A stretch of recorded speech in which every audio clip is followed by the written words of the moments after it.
श्री राधा कृष्णाय नमो नमः। सर्वप्रथम मैं भगवान श्री राधा कृष्ण के चरण कमलों की वंदना करता हूँ।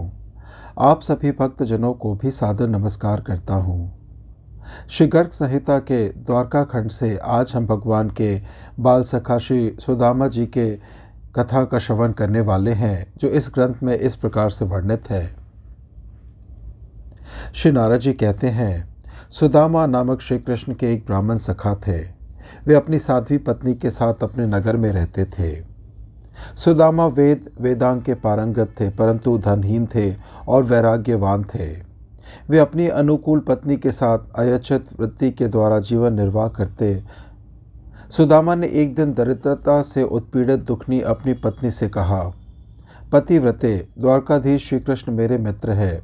संदीपनी गुरु के घर में मैंने उनके साथ विद्या अध्ययन किया है, परंतु श्री कृष्ण के भोज, वृष्णि और अंधकों के अधीश्वर होने के बाद मेरा उनसे मिलना नहीं हुआ।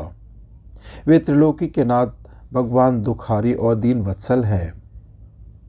पति के वचन सुनकर पतिव्रता ने, जिसका कंठ सूख रहा था, जो फटे पुराने कपड़े पहने हुए थी, भूख से अत्यंत पीड़ित थी, पति देव से कहा, ब्राह्मण, जब साक्षात श्रीपति हरि आपके सखा है, तब हम लोग फटे चिथड़े पहने और भूखे क्यों रहे?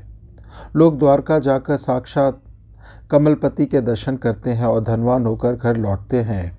अतएव आप भी वहाँ जाइए। सुदामा ने कहा, मैं सबको सिखाया करता हूँ और आज तुम मुझको सीख दे रही हो। प्रिय, तुम एक विद्वान ब्राह्मण को मांगकर धन प्राप्त करने का उपदेश दे रही हो।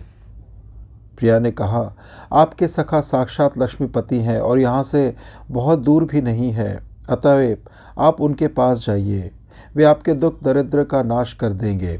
दुख दरिद्रता भोगते भोगते हमारी उम्र बीत चली। स्वामिन, ऐसे कृपानिधि दाता की मृत्यता का क्या यही फल है?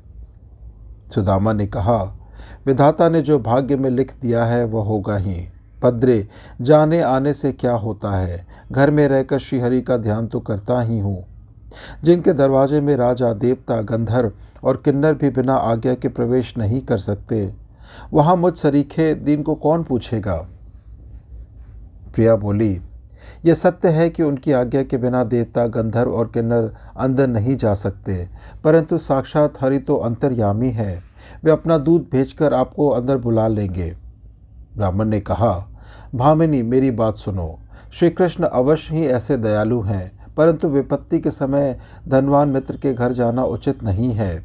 विशेषत बहुत दिनों के बाद उन अंतरंग प्रेमास्पद को देखकर मैं उनसे क्या याचना करूँगा? लोभ से रहित होने पर भी मेरा प्रेम हुआ करता है, मांगने पर प्रेम नहीं रह करता। प्रिया बोली, आप दुख दारिद्र का नाश करने वाले श्री कृष्ण के दर्शन करें, मांगना नहीं होगा, वे अपने आप ही प्रचुर संपत्ति दे देंगे। सुदामा ने पत्नी के द्वारा बहुत तरह से समझाए बुझाए जाने पर यह विचार किया, इस निमित्त से मित्र के दर्शन का परम लाभ तो हो ही जाएगा, परंतु मैं उनको उपहार क्या दूंगा? दरिद्रता के कारण कुछ देने को है ही नहीं, इससे लज्जित हो रहा हूँ। पति के मुख से यह बात सुनकर सती ब्राह्मणी दूसरे घर से 4 मुट्ठी तंदुल या चिवड़ा मांग लाई और एक पुराने चिथड़े में बांधकर उन्हें पति को दे दिया। तदंतर सुदामा जी मैले कपड़े से अपने मैले कुचले दुर्बल शरीर को ढककर उन चिवड़ों को लेकर मन ही मन ब्राह्मण देव का स्मरण करते हुए धीरे धीरे श्री कृष्ण की नगर की ओर चल दिए। ब्राह्मण ने नौका से समुद्र पार करके भगवान श्रीहरि की स्वर्ण में विचित्र द्वारकापुरी के दर्शन किए। उस पुरी में पताकाएं फहरा रही थी। कतार के कतार सभा भवन, चौराहे और भांति भांति के दुर्ग सुशोभित थे। बलवान यादव वीर उसकी रक्षा कर रहे थे। ब्राह्मण ने श्री कृष्ण की पुरी को देखकर लोगों से पूछा, श्री कृष्ण भवन कौन सा है, यह बताइए। इस बात को सुनकर माधव की द्वारकापुरी के रक्षकों ने कहा, सभी भवनों में श्री कृष्ण ही है। यह सुनकर ब्राह्मण किसी एक भवन में घुस गए और अंदर जाकर देखा कि पलंग पर श्री कृष्ण विराजमान है। उन्हें देखकर सुदामा को ब्रह्मानंद की प्राप्ति हुई। माधव ने सखा सुदामा को आया देखकर सहसा उठकर उन्हें अपने बाहुपाश में बांधकर हृदय से लगा लिया और वे आनंद के आंसू बहाने लगे। तदंतर स्वर्ण पात्रों में भरे जल के द्वारा उनके दोनों चरणों को प्रलाक्षण किया और उस जल को अपने मस्तक पर धारण करके ब्राह्मण को अपने पलंग पर बैठा लिया। फिर गंध, चंदन, अगुरु, कुमकुम, धूप, दीप, मधुपर्क और पकवान द्वारा उनकी पूजा की। पश्चात पान का बीड़ा देकर गोदान किया और मलिन वस्त्रधारी दुबले पतले पक्के बालों वाले ब्राह्मण से पधारने का कारण पूछा। मित्रवृंदा जी मुस्कुराती हुई पंखे के द्वारा सुदामा जी की सेवा करने लगी। श्री कृष्ण की पटरानियां सब विस्मित होकर हंसने लगी और ब्राह्मण को इस प्रकार पूजित देखकर परस्पर कहने लगी, इन अवधूत भिखारी ने कौन सी तपस्या की है जिससे स्वयं त्रिलोकीनाथ बड़े भाई की तरह इनका सत्कार कर रहे हैं। इसी बीच दोनों मित्र आपस में हाथ पकड़े हुए पुरानी गुरु के घर की बातें करने लगे। श्री कृष्ण बोले, ब्राह्मण सुनो, हम दोनों ने वहाँ सारी विद्याओं का अध्ययन साथ साथ किया है, परंतु गुरु दक्षिणा देने के बाद तुमसे मिलना नहीं हुआ। मैं जरासंध के भय से द्वारका चला आया। सखे, तुम कहाँ रहते हो बताओ। हे विभो, तुम्हें याद होगा एक दिन गुरु पत्नी की आज्ञा से हम विद्यार्थीगण लकड़ी लाने के लिए भयंकर वन में गए थे। वहाँ जाने पर वर्षा तूफान के मारे भयानक विपत्ति में पड़ गए। सूर्यास्त हो गया, रात्रि का घोर अंधकार छा गया, सब जगह जल ही जल हो रहा था, जमीन कहीं दिखाई ही नहीं देती थी। हम परस्पर हाथ पकड़े बिजली के प्रकाश में सब जगह इधर उधर घूमते रहे। फिर सूर्योदय होने पर महामना गुरु संदीपनी जी ने वन में जाकर जल में सर्दी से ठिठुरते हुए हम छात्रों को दर्शन दिया। गुरुजी की आंखें आंसू बहा रही थी। उन्होंने हम सबको जल से निकालकर जमीन पर लाकर कहा, मेरे पुत्रों, तुम मेरी आज्ञा का पूरा पालन करने वाले हो, प्राणियों के लिए सबसे प्रिय आत्मा हो। तुमने उसका भी अनादर करके मुझको प्रधानता दी है, इसलिए मैं संतुष्ट होकर तुम लोगों को दुर्लभ वर दे रहा हूँ। तुम लोगों की सभी अभिलाषाएं पूर्ण हो, वेद और पुराण आदि शास्त्र हमारे कंठस्थ हो जाए। मित्र, गुरुजी की इस कृपा से तभी से हम लोग सुखों से परिपूर्ण है। सुदामा जी ने कहा, तुम देव देव हो, सबके गुरु हो और कोटि कोटि ब्रह्मांडों के नायक हो। तुम श्रीपति हो, तुम्हारा गुरुकुल में निवास करना अत्यंत विडंबना है। राजन, ब्राह्मण सुदामा ने परमात्मा श्री कृष्ण को वे चिवड़े नहीं दिए, वह मुंह नीचा किए बैठे रहे। सर्वात्मा भगवान उनके आने का कारण जान गए। ये ब्राह्मण धन के इच्छुक नहीं है, मुक्ति के लिए ही मेरा भजन करते हैं। इनकी दुखनी पतिव्रता पत्नी ही धन की अभिलाषा रखती है, पर इन अदाता दंपति को मैं धन दूँ कैसे। ये सोचते सोचते श्री हरि ने जान लिया कि ये मेरे लिए ये कुछ चिवड़ा लाए हैं, फिर लज्जा के मारे दे नहीं पा रहे हैं, अतः मैं ही मांग लूँगा। ये विचार कर वो बोले। भगवान श्री कृष्ण ने कहा, मित्र, घर से मेरे लिए क्या उपहार लाए हो। प्रेम का दान अनुमात्र होने पर भी महान होता है। जो व्यक्ति भक्ति पूर्वक मुझे पत्र, पुष्प, फल, जल प्रदान करता है, भक्त के द्वारा दिए हुए उस पदार्थ का मैं बड़े ही आदर के साथ भोग लगाता हूँ। भगवान ने ये कहकर अदाता उस सुदामा ब्राह्मण के चिथड़े को पकड़कर, यह क्या है, यूँ कहते हुए स्वयं चिथड़े को ले लिया और बोले, सखे, ये तो तुम मेरे लिए परम प्रीतिकर वस्तु लाए हो। ब्राह्मण, इन तंदुलों से मुझ विश्वरूप भगवान की तृप्ति हो जाएगी। मैं गोकुल में ऐसे श्रेष्ठ चिवड़े खाया करता था, माता यशोदा दिया करती थी, परंतु उसके बाद आज तक मुझे ये देखने को भी नहीं मिले। इतना कहकर श्रीहरि ने एक मुट्ठी चिवड़े चबाकर सारी पृथ्वी की संपत्ति सुदामा को दे दी और दूसरी मुट्ठी खाकर जो ही पाताल की संपत्ति देने को तैयार हुए, वक्षस्थल निवासिनी लक्ष्मी देवी ने उसी क्षण उनका हाथ पकड़कर कहा, नाथ, बिना अपराध आप मेरा त्याग क्यों कर रहे हैं। श्री कृष्ण, आपने जो कुछ दिया है वही पर्याप्त है, उसी से यह ब्राह्मण इंद्र के समान हो जाएंगे। इधर निर्धन ब्राह्मण को भी इस दान का कुछ पता नहीं लगा। भगवान की माया ने सारी संपत्ति को उनके घर पहुंचा दिया। सुदामा जी ने एक रात वहां सुखपूर्वक रहकर भोजन पान आदि करके दूसरे दिन श्री कृष्ण को नमस्कार करके घर जाने की अनुमति मांगी। भगवान ने अनुमति देकर वंदन और आलिंगन किया।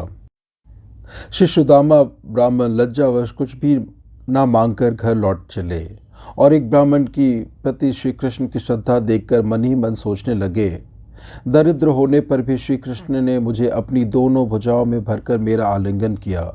मेरे सरीखे दरिद्र ब्राह्मण को पलंग पर बैठाकर भाई के समान आदर दिया। रुक्मणी सत्यभामा ने व्यंजन के द्वारा मेरी सेवा की। मैं निर्धन धन पाकर रमापति भगवान को भूल न जाऊं, इसी से कर्णवश उन्होंने मुझे धन नहीं दिया। वे इस प्रकार विचारते हुए तथा खिन्न मन से पत्नी का स्मरण करते हुए सोचने लगे, मैं घर जाकर कह दूंगा, यह लो कोटि कोटि धनराशि ग्रहण करो। मैंने तो सुना था कि श्री कृष्ण ब्राह्मणों के प्रति भक्ति रखने वाले तथा दानी है, पर प्रत्यक्ष में तो वे धनी होकर भी अभिमानी तथा कृपण प्रतीत होते हैं। भले ही उन्होंने मुझे धन नहीं दिया, पर मैं लोभवश उन्हें व्यर्थ में शाप कैसे दूं? उन्होंने जैसी प्रीति की है, परिणाम भी उन्हें वैसा ही प्राप्त होगा। श्री कृष्ण के माता पिता को कंस ने कारागार में डाल दिया था।